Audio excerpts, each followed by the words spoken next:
poppetjes.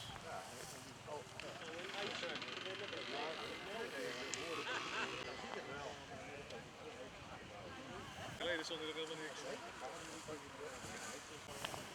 Ja, mijn zus Mark steeds.